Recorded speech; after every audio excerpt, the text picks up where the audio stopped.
ሰላም ውድ የማዘን ሊስቲንግ ቤተሰቦቻችን እንዴት ናችሁ? ዛሬም እንግዲህ በአዲስ ቪዲዮ እና በአዲስ ቤት ተመልሰን መጥተናል። ዛሬ የምንገኘው ሲኤምሲ ኮምፓውንድ ውስጥ የተገነባው 215 ካሬ ላይ ያረፈ እጅግ ዘመናዊ ቤት ነው ይዘንላችሁ የመጣ ነው። እስከ መጨረሻው ድረስ አብራችሁን ቆዩ።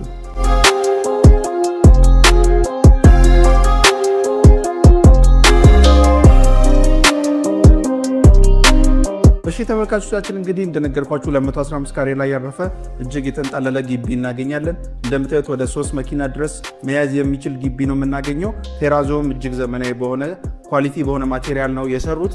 በዚህ በስተግራይ በኩል ደግሞ ይህንን የመሰለ የሚያምር የግሪነሪ ቦታ እናገኛለን ማለት ነው። ከፋሚሊ ሩሙ ፊት ለፊት ይህን የመሰለ በጣም የሚያምር የግሪነሪ ቦታ እናገኛለን። በዚህ በቀኝ ደግሞ ወደ ሰርቪስ ሩም የሚወስደውን መንገድ እናገኛለን። አሁን ደግሞ ወደ ውስጥ ገብተን እስቲ ተቀረውን ቤት እናያለን።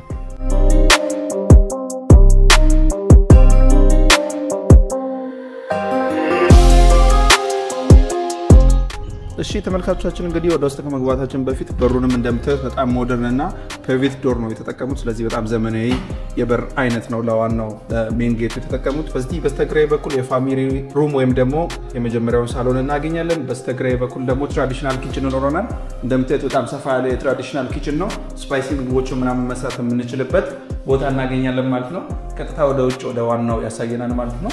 በዚህ በስተግራይ በኩል ደግሞ ከዋናው በር ወደዚህ ወደ ትራዲሽናል ኪችኑም አክሰስ አለን ማለት ነው። ስለዚህ በደንብ አስበውበት ነው የሰሩት። እዚህ ጋር ደግሞ ለታችኛው ፍሎር የሚሆን የሽንት ቤት ቦታ እናገኛለን። አሁን ወደ ላይኛው ፍሎር ወጥተን የቀሩትን ስፔሶች እናያለን።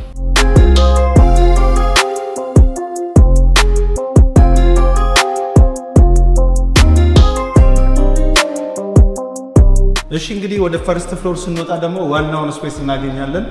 እንደምታዩት ይሄንን ሳሎን እናገኛለን ማለት ነው። እጅግ በጣም የሚያምር ሰፋ ያለ ሞደርን ሳሎን ነው የምናገኘው። እንደምታዩት በጣም ነው የሚያምረው፣ ሰፊ ነው። እዚህ ጋር ዋናውን የሳሎኑን ቦታ ሶፋችንን የምናስቀምጥበት ቦታ ሊሆን ይችላል። ይሄን ቦታ እናገኛለን። በዚህ ደግሞ ሙሉ ለሙሉ ኦፕኒንግን ያደረጉት ወይም ደግሞ በደንብ ናቹራል ላይት ወደ ቤት እንዲገባ ይረዳናል ማለት ነው። አሁን በምንቀርጽበት ሰዓት ደመናማ የሆነ ሰዓት ነው፣ ግን ስቲል ቤቱ በደንብ ናቹራል ላይት በደንብ ያገኛል ማለት ነው። እንደምታዩት እንግዲህ ይህን የመሰለ ሰፋ ያለ የባልከኒ ቦታ እናገኛለን። ግቢያችንን ከዚህ ሆነ የምናይበት፣ ሰፈሩም ደግሞ በደንብ ኮምፓውንድ ውስጥ ያለ ሰፈር ስለሆነ ወደ ውስጥ ስንገባ ደግሞ ተመልካቾቻችን እንደምታዩት እዚህ ጋር የዳይኒንግ ኤሪያ የሚሆን ቦታ እናገኛለን። በስተግራይ በኩል እንደዚህ ደረጃውን እያየን የሚያምር ቪው ይኖረዋል።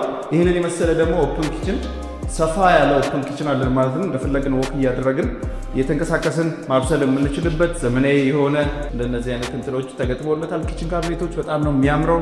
እዚህ ጋር ደግሞ ለቁርስ መብያ የሚሆን ቦታ አዘጋጅተውልናል ማለት ነው። ስለዚህ ወደ ሁለተኛው ፍሎር ከመውጣታችን በፊት ወደዚህ ቀጥታ ስንመጣ እዚህ ጋር የመጀመሪያውን መኝታ ክፍል እናገኛለን። የራሱ ሽንት ቤትና ባልከኒ ያለው የመጀመሪያውን መኝታ ክፍል ነው የምናገኘው። ይሄ ደግሞ ልክ እንደ ፋሚሊ ሩም ወይም ደግሞ ከዛ ከሳሎን ወጥተን እዚህ ጋር መሰብሰብ በምንልበትን ቦታ እናገኛለን ማለት ነው።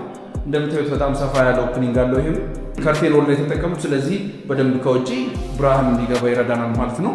እንደምታዩት ደግሞ ይሄም የራሱን የቻለ ሽንት ቤት አለው ማለት ነው። ሽንት ቤትና ሻወር ይኖረዋል። ስለዚህ ወደ ሁለተኛው ፍሎር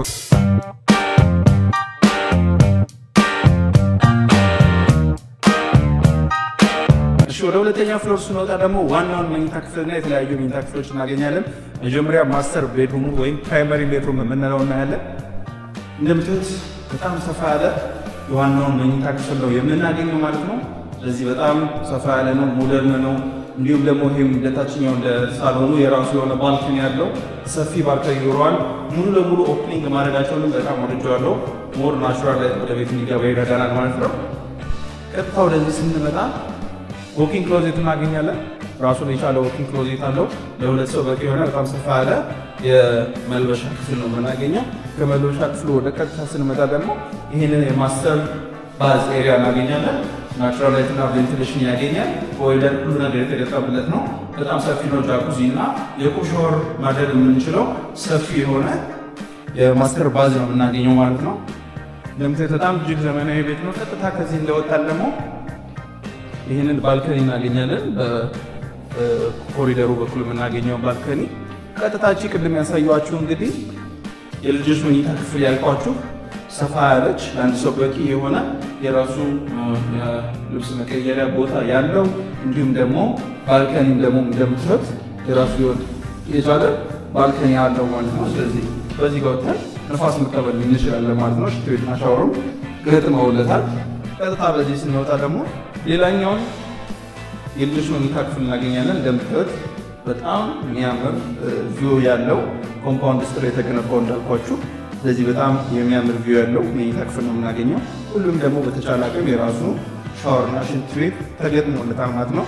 ስለዚህ ወደ ሰርድ ፍሎር ወጥተን ደግሞ እስቲ ተቀረው ስፔስ እናያለን። አብራችሁን ቆዩ።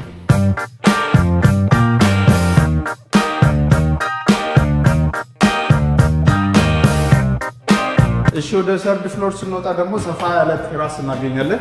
እንዲሁም የተለያዩ የሰርቪስ ቦታዎች ነው የምናገኘው። እንደምታዩት ይህንን የመሰለ ሰፋ ያለ ቴራስ እናገኛለን። የተለያዩ ነገሮችን ማክበር የምንችልበት ልደቶች ሊሆኑ ይችላሉ፣ ኦኬዥኖች ሲኖሩን እዚህ ጋር ማክበር እንችላለን። ሁለተኛ ደግሞ የጠዋት ፀሐይም እዚህ ጋር ሆነን መሞቅ እንችላለን። መጽሐፍ ማንበብ ቢኖርብን፣ ንፋስ መቀበል ቢኖርብን እዚህ ጋር መጥተን እንግዲህ ይሄን የመሰለ ሰፈር እያየን እንደምታዩት ኮምፓውንድ ውስጥ ነው የተገነባው። ይሄን የመሰለ ሰፈር እያየን እንጆይ ማድረግ የምንችልበት ቦታ ነው። እንግዲህ ሰፈሩም ኮምፓውንድ ሲኤምሲ የሚታወቅ የሀብታሞች ሰፈር ውስጥ ነው ያለው። ቀጥታ ከቴራሱ ስንመጣ ደግሞ እዚህ ጋር አንድ ክፍል እናገኛለን። እንደ መኝታ ክፍል ወይም ደግሞ ለዚህ እንደ ኪችን መጠቀም የምንችልበት ክፍል እናገኛለን። ቀጥታ በዚህ ስናልፍ እንደምታዩት ኪችን ኮሪደር እናገኛለን። ይሄ ማለት ቅድም ያየነው ቲፒካል የሆነው የልጆች መኝታ ክፍል ነው። ሌላኛው መኝታ ክፍል ደግሞ ሁለተኛ ፍሎር ላይ ያሳያቸው አይነት ቲፒካል የልጆች መኝታ ክፍል የራሱ መታጠቢያ ያለው የልጆች መኝታ ክፍል ነው የምናገኘው። ስለዚህ ቤቱ በአጠቃላይ ይህን ይመስላል።